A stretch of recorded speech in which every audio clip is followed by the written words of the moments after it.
We were talking about polls a little bit earlier. Obviously, you are going to be in the top 10 going towards the first Republican primary debate on August 6th. Right. And how are you going to match up against some of these other candidates? Because there are going to be, you have a lot of grassroots conservatives that are really watching your campaign. You have a lot of social conservatives that are watching your campaign as well. People who are against government trying to redefine marriage. They're pro-life. Where do you line up on that spectrum? How are you going to match up against some of these other candidates? Well, I'm pro-life and all, but you're talking about debates. Who knows? I mean, who knows? Everybody's shooting for me. I know that. It's like every time I watch a program, it's like, oh, gee, we're going to go after Trump. So I'm standing up there. And again, I'm like a smart guy. I went to the best school. I did great. I was good. Everything was fine.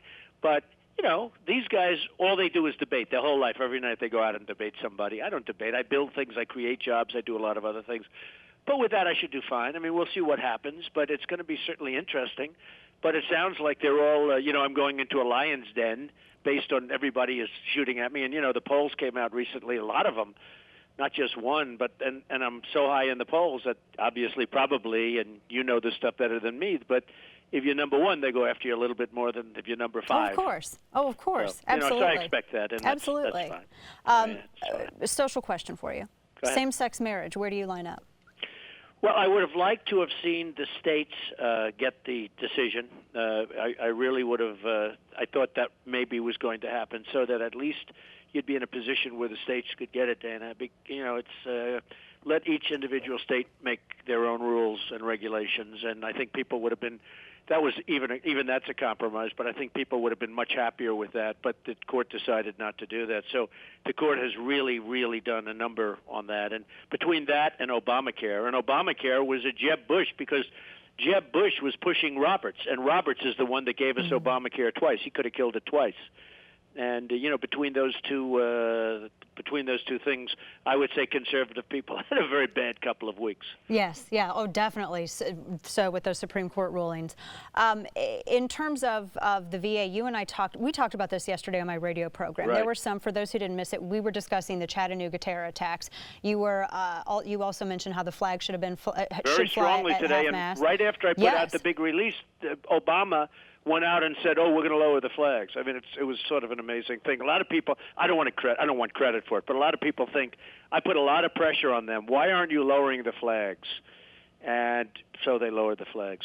So and we also discussed the VA, which became obviously a hot topic. Most corrupt agency in the United States, probably the most incompetently run agency in the United States. Right.